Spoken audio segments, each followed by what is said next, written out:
salaam wa rahmatullah xool yi nag neexul mais faa ñu décrypter le discours du président de la république bi nga xam ne moom nekk ci ay tappale dong la nekk. Naby Vision ak jël yoonu boppam. d'abord dañ cee noté ay contradictions yu bëree bëri première contradiction bi Diomaye def mooy Diomaye ñu dit que combat bi ñi ci am mérite mooy ñi nga xam ñoom ñoo dee ak ñi ci am ay gaañu-gaañu et il n'a pas tort parce que quand il le dit ñun xam nañ ni implicitement il lance des pics à Ousmane Sonko pour le faire croire que tu n'es pas le plus méritant.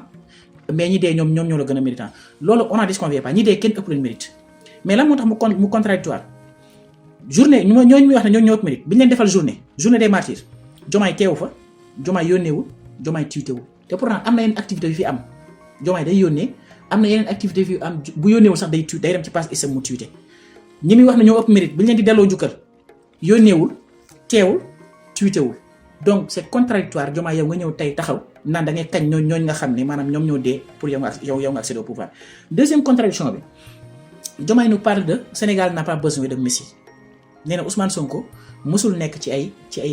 maanaam culte de personnage di wax ne sama man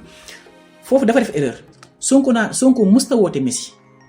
beneen bi aussi Sonko n'a jamais dit qu'il est le révolutionnaire Sonko a dit je suis le gardien de la révolution cette révolution c'est la révolution de la jeunesse sénégalaise d'ailleurs gis nga li dee plus de 80 mois yi nga xam ne dee nañ booy xool ñi ci am carte Pastef ñi di bokk Pastef bëriwut buy am néew ma amul de waaye buy am du bëri ñeneen ñi ñëpp kenn amu ci carte Pastef Mame Birame Wathie l'a écrit livre am bi il a dit la jeunesse prend le pouvoir donc révolution bi c'est une révolution de la jeunesse sénégalaise ñoo génn ci mbedd bi ñoo fight pour Pastef accéder au pouvoir c'est pas une révolution de Pastef c'est pas une révolution de Ousmane Sonko mais la révolution de la jeunesse sénégalaise donc yow bu fekkee da nga jàpp ne si Ousmane Sonko dit que je suis le gardien de cette révolution le gardien de la révolution moom il veut dire que moom mooy révolutionnaire bi là tu te trompes et par là je note que Diomaye wax dëgg yàlla man fi ma foogoon sa intelligence ndeke tu n'es pas assez intelligent que je le croyais loolu deuxième contradiction bi beneen contradiction bi Diomaye nous parle de culte de personne comme ni mu waxee Ousmane Sonko mosul nekk dans des kii man nangam te Diomaye moom li ko bokk na ci li ko gën a metti nee na waa Ousmane Sonko joxuma cër waa Pastef duñu wax président nangam ak nangam duñu feeñal man yi may def moom il nous parle de sa personne ba pare wëlbatiku di wax ne keneen warul montrer sa personne warul wax ne man parce que mu musul wax ne man te yow Diomaye nga accéder au pouvoir di wax ne man lan mooy ay buñ may wax duñ ma wax président de la république duñ wax nangam c'est quoi président de la république donc foofu da nga fay dégg ne Diomaye chaise bi da koo changé. Naby Vision. loolu mooy contradiction yi nga xam ne noté naa ko ci beneen bi y a des termes qui montrent la trahison wax na ci ay termes yoo xam ne da nga koy dégg rek nga xam ne trahison bi déjà acté na ko premier terme mooy Diomaye nee na la moo tax mënul bàyyi coalition Diomaye mooy ngor par là il veut nous faire comprendre que Ousmane Sonko amul ngor loolu mooy premier terme bi nga xam ne qui acte la trahison deuxième terme bi il parle de déclin de Pastef nee na Pastef bu moytuwul ci yàqu la jëm Diomaye oublie que Pastef nekkatul parti Pastef idéologie la bu fekkoon loolu Macky Sall tas na fi Pastef Macky Sall a dissous le Pastef avant les élections de 2024 te pourtant Pastef xeexaat na ba tey jii ak Pastef moo nekk au pouvoir donc si Diomaye dit que Pastef bu moytuwul di ci tas la jëm kon xamul ndeke moom réellement xamul li Pastef nekkatul seulement les militants ñi am carte de Pastef de Pastef est devenu une idéologie boo xam ne day dox ci bopp jeunesse sénégalaise maanaam ñu xam leen war xam léegi naka la ñuy taxawee seen réew xam yan combat la ñu war a mener pour Sénégal jëm ci kanam c'est ça qui est devenu Pastef mais du parti boo xam ne comme parti nii sur le papier parce que moom nag papier da ko sonal parce que déjà quand il dit que ne coalition Diomaye moo ko fal ñu foog ne lu na lay wax et par là il se réfère à une simple feuille muy récépissé kon ndeke Diomaye moom jàpp ne lépp administratif la maanaam lépp ay papier la parce que dépassé na papier wala ay carte c'est une idéologie donc beneen bi wane ne moom déjà jël na yoon trahison bi mooy l'envie de briguer un second mandat boo déggee ci waxam de mi ngi naan su ma demee ba mënatumaa nekk candidat mooy maanaam su amee 2 mandats ba nga xam ne mënatul am 3e parce que constitution dafa leer nul n'a le droit d'avoir plus de 2 mandats donc bu defee ay 2 mandats ba pare beneen candidat bi nga xam ne Pastef da koy tànn moom candidat boobu noonu lay jàppale maanaam nay na wax ne parce que ñun ñëpp xam nañ ni candidat Pastef c'est Ousmane Sonko mais nay na wax ne après Ousmane Sonko bu présenté woo ma jàppale ko mais dafa nekk Pastef candidat bi ñuy tànn moom laay jàppale. ñu ngi ci changement ak premier discours am premier sortie bi mu defoon wax ne Ousmane Sonko bu mu lor ni fay photo bi na ko xool wax ne def naa 10 ans pour fal ko mënuma koo fal mu def 10 jours fal ma et hier il nous rappelle que yàlla moo ko fal. donc premier sortie ak bii am na différence actuellement il accepte que yàlla mooy fal te pourtant premier discours bi waxoon na ne def naa 10 ans pour fal ko moom pour fal Ousmane Sonko def 10 jours fal ma man kon tey changé na nekkati Ousmane Sonko moo ko fal yàlla moo ko fal. donc lii mooy point yi nga xamante ne mooy montrer mooy les termes de la trahison Diomaye dafa am lu ko metti ce qui la fait mal bokk na ci. Naby Vision. li ñuy wax ne Sonko mooy suñu candidat en 2029 loolu da koo metti maanaam Pastef li ñu commencé Sonko mooy sama carte mooy Sonko il a dit hier wax na ko nee na Moustapha Diop am na benn ministre bu ñëw seen télé wax fa ne Ousmane Sonko mooy suñu président en 2029 te dara fekk ko ci kon loolu da koo metti et par là daa mel ni Amadou Ba lay waxal Amadou Ba ministre du tourisme li ñuy wax ne Sonko mooy suñu candidat 2029 dafa metti Diomaye ba ci kanamu yàlla parce que moom il a l'envie pour am deuxième mandat. beneen bi bokk na ci li ko gën a metti le rappel des principes qui ont permis à Pastef d'accéder au pouvoir loolu la dàqee kii nii ñu mu tuddati Bassirou Kébé ak la femme là l'autre là ak am na ñeneen ñum daal 3 personnes yoo xam ne dàq na leen ñooñu waxuñ ko lépp waxuñ ko lu garaaw offensé wuñ ko lenn dong lañ def rappeler les principes yi nga xam ne moom lañ sosee Pastef ak principe yi nga xam ne moom la Pastef jaayante woon Sénégalais yi te war koo doxal loolu dong lañ def Diomaye dàq leen kon Diomaye bëggul sax ku koy fàttali principe yi nga xamante ne ni moom lañ maanaam sàmmonte woon ak askan bi pour doxal ko képp ku koy fàttali loolu mu def la ennemi dàq la donc loolu bokk na ci li ko gën a metti beneen li ko gën a metti muy les sorties régulières de Cheikh Bara Ndiaye Diomaye Cheikh Bara Ndiaye da ko déranger da ko metti loolu wax na ko démb maanaam amul retenu sax wax na ko parce que nee na Moustapha maanaam liñ may wax ci lu ëpp ci lu ñaaw seen télé boobu noonu maanaam seen télé boobu lañ koy waxee il s'adresse à qui ñoom xam nañ li wax Cheikh Bara Ndiaye parce que Cheikh Bara Ndiaye moo fa def émission les jeudis donc yii boo ko boolee mooy yi nga xamante ne nii dafa metti Diomaye ba ci kanamu yàlla léegi nag constat yi ñu ciy def maanaam boo boolee yëpp constat yi ñu ciy def mooy Diomaye pouvoir bi da koo démasqué Diomaye lii nii maanaam lu mu jàpparoon jalousie bu ma amaloon Ousmane Sonko la boo xam ne amul woon moyen pour démontrer ko parce que amul base politique amul parcours amul discours politique da ko doon dund ci biir xolam tey mu accéder au pouvoir xam ne am na ay quelques lengue mu koy démontrer parce que quand il dit si Ousmane Sonko nu mu tuddee lan la njëkk a wax mu ne crise institutionnelle mënul am parce que moom premier ministre décret moo ko fal décret moo koy folli su ma demee ba bénéficier de sama confiance dama koy dindi si il est là c'est parce qu'il bénéficie de ma confiance mi nga xamal Sénégalais ne dénk Ousmane Sonko du dara ci man maanaam jël décret signé ko loolu ça ne me fait ni chaud ni froid donc loolu nit ki waxee noonu da ngay sentir ne kii am na loo xamante ni parce que il a dit lui-même voilà Diomaye ne voilà quelqu'un muy waxal Ousmane Sonko nekk ak kii nous ne sommes jamais d'accord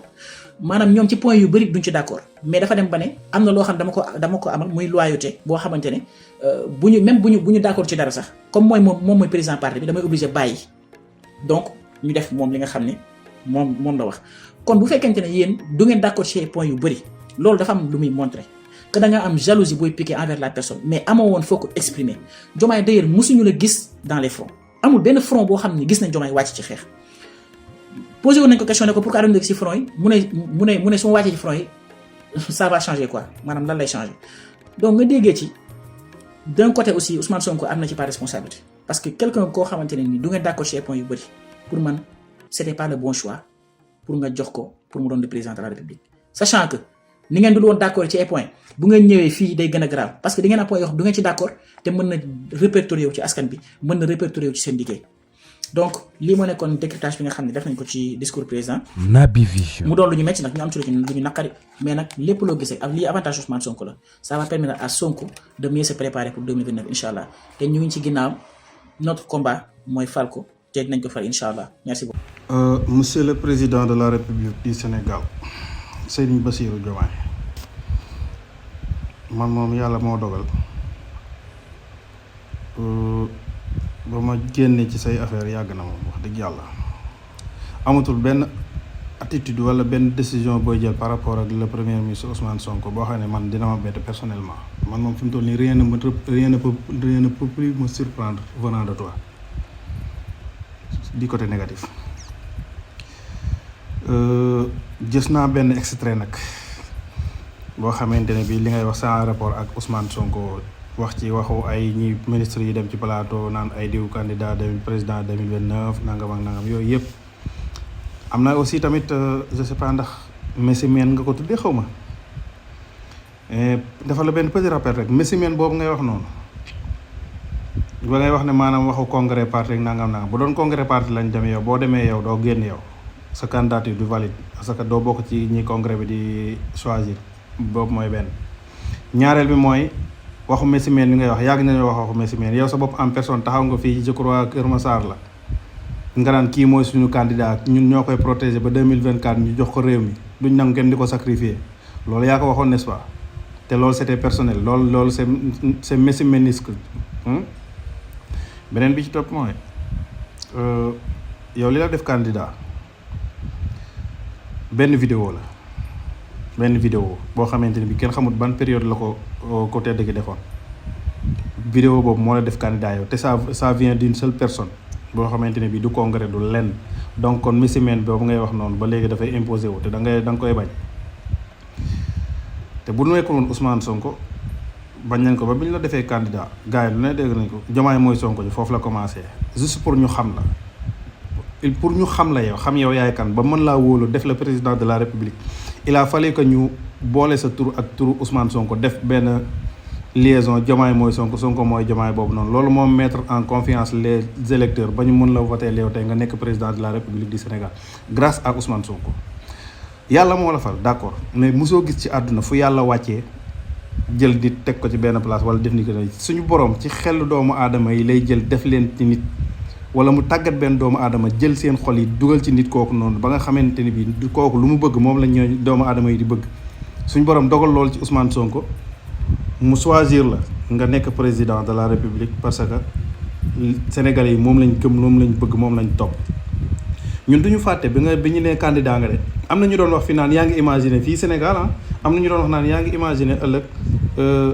Donald Trump taxaw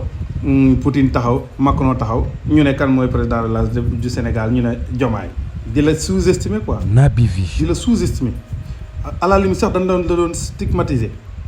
juste parce que dañ la xeeboon nawuñu la tefuñu la ngay dara te la majeure partie ci ñi doon wax loolu seeni gars yi ñoom ngay àndal tey et pourtant loolu bi ñu ko déggee ñun daf ñu naqari ñu lay xeexal ñu xeexal nañ la côté bu nekk koor man mii bi ma xëddee laa dem siège ji ba ma fay jógee 19h et quelques 20h laa fa jóge ba gars yi di jubilé laa jërëwal di ko ñëwaat suñu kër c'était la première fois dans ma vie ma def ko te c'était grâce à Ousmane Sonko moo ma jaraloon may def loolu pour ñu def la président de la république yow ñu def la ko ngay wax ne maanaam wax yi lay wax ba muy naqari Sénégalais yi lan moo xew ba ñi la koy wax di la ko wax man moom du ma la ko wax parce que amatuma sa temps man moom génn naa la sama programme vidéo bi dama koy def juste pour leeral ñenn ñi lan moo tax Sénégalais yi di la wax loolu ak lan moo fi changé entre 2024 ak léegi ba Sénégalais yi di la wax loolu comme ni la ko Moustapha Diop laajee yaa fi taxawoon naan je veux un premier ministre super fort ki nga xamante ne bii xeex naa pendant 10 ans pour def ko président mënuma ko moom en 10 jours mu def ma président kooku noonu ngay wëlbati ko yow nga ne maanaam ñu koy wax président 2029 loolu da lay naqare wala noonu am nga sañ-sañu def lu la neex ànd la ku la neex kooku c'est sa choix la amul problème mais nag ñun tamit am nañ sañ-sañu ku ànd ak Ousmane Sonko ñu ànd ak yow tagg la woy la defal la lépp lu neex ku won ginnaaw Ousmane Sonko ñu won la ginnaaw boo yëkkatee benn baat jàll ko Ousmane Sonko wala sa ñooñ yëkkati benn baat jàll ko Ousmane Sonko ñu wëlbati ko ñun tamit jàll la baat loolu tamit ñun am nañ sañ-sañ nga ne ngor moo la bàyyi ci waa coalition Diomaye président kon ana ngor googu noonu war a am ci sa diggante ak waa Pastef ñi nga defal plus de 10 ans bu fekkee yow ñi nga defal 10 jours ñooñu nga ëpp reconnaissance que ñi nga defal 10 ans sa waay yow yaay kan kon yow yaay kan koo xam ne mën nga reconnaître yow valeur ki nga defal benn 10 jours te 10 jours yooyu nga def ak moom sax nekkut ne moom ak dafa nekk l'acteur principal des 10 jours là mais c'est juste un figurant des 10 jours nga ne yow kooku ngor moo la bàyyi sa diggante ak moom ba pare nga wëlbati ko yow wan ginnaaw ñi nga defal 10 ans ngeen xeex façon xeex bu ne ñooñu noonu nga woon ginnaaw ba kenn koo ci yaakaar ne sax dafa jege ak sa njaatige sax sa kilifa gi ngay bañ mu doon sa kilifa sax muy Ousmane Sonko koo yaakaar ne daf ko jege wala dafa sësoog moom wala dafa kii rek sax koo xamante ne bi def nga ko DG da nga koy dàq wala def nga ko nangam da nga koy dàq wala quelque chose comme ça ku bokk ci sa njaboot lu ko neex wax Ousmane Sonko barki dem benn directeur de cabinet xuma ban ministre la taxaw na fii ci télé bi wax lu ko neex Ousmane Sonko dara jëngatu mais kon yaakaar ne ci Ousmane Sonko la far bu waxee dara lu jëm si yow rek ñu jël dugal ci kaso bi wala nga dàq wala nga defe affaire problème bi mooy nangu ko nga ñeme ko nga am fitu wax ko dangaa ñam nguur mu neex nga jàpp ne waratoo wàcc am nga ci droit ñun tamit Ousmane Sonko la ñu gëm moom lañ fas yéenee fal président de la République du Sénégal en 2029 am nañ ci droit te incha allah bu ko yàlla dogalee dinañ ko def avec ou sans ton aval avec ou sans nga di ci d'accord parce que gisoon nañ ñu la gën a dangereux ñu la gënoon a soxor ñu la gënoon a metti ëppale la lépp jéem lépp pendant plus de 10 ans ndax rey doomu aadama ak toroxal ko mu ngi commencé ci li muy liggéey di ci suturloo di ci yor njabootam nga fexe ba liggéey boobu noonu mu ñàkk ko foofu la toroxal doomu aadama commencé mais doomu aadama moo mën a jéem a toroxal moroomam waaye yàlla du toroxal doomu aadama li sëñ Bay Jaxate di wax naan li nit di tee am dafay lu tukkee fa nit te say bañ ne fa waaye lu tukkee fa yàlla jëm ci yow loola day ñëw ku bañ randu fa loolu moo fi nekk doomu aadama li mu am la mën a xañ moroomam mais li yàlla am di ko jox doomu aadama mënu koo xañ moroomam kon faaw nga xam ne yow mënoo ci Ousmane Sonko ñaari salaamaaleykum waa Pastef nag def nañ lu ne militant Pastef kaase la nañ la fu ne buñ demee ba woon la ginnaaw tey jii ba boo waxee ñu xaxtandi ko tufte ci xoolaatal sa bopp yow mii ndax diggante ñaari at dong la te Ousmane Sonko defu la dara la ngeen waxante woon dong dangaa wàccu yoon nga xëy tey gis ñeneen ñu lay xalamal naan la yaay président de la République yaay le gardien de la constitution yaay le chef suprême des armées yaay yore koppar gi di la ko tagg di la wax yooyu noonu nga yaakaar ne yow mii maanaam fi mu toll nii asamaan si li ko new laa waxoon bu asamaan si dee daan boo joxoñee bu taxaw déedéet. Naby Vision. ku fàttali la fal nag booy folleeku dalay bett am nga droit nag choisir sa jël sa yoonu bopp bu la neexee da ngaa bëgg a nekkaat candidat 2029 am nga ci droit waaye ñun suñu Ousmane mii ñun tamit ñoo ko moom saa bu la neexee nag nee nga mën nga koo jëlee ci premier ministre boobu boo amut ci moom confiance amul benn problème mais bul fàttali nag moo yor majorité à l'Assemblée nationale de saay bu ko neexee tamit boo fi tegee premier ministre tamit saay bu ko soobee rek ñu dissoudre gouvernement boobu ñoom ñu wàcce gouvernement boobu noonu waaye moom du ko def parce que moom nekkul fii di defanteeg yow moom du koy defante moom Sénégal la ko ñor moom lay defal mais du defanteeg yow bu la neexee nga xëy suba dàq ko mu toog ci bu xam assemblée bu la neexee ak 2 ans yi mën nga dissoudre assemblée bi ñu demaat élection mu gañawaat toogaat foofu noonu ba 2029 ci kàttanu yàlla mu gañawaat Ousmane Sonko ku ko teree nekk candidat 2029 ku dul yàlla suñu borom mi sàkk jaam yi sa bakkan du ko fekkee man maa la wax lii la fiy jëlee doo ko sax xam mbirum yàlla deesu ko jéem a xeex boo bëggee jàmm noppalool ci Ousmane waxeetu daawaana alhamdulillahi rabbil alamin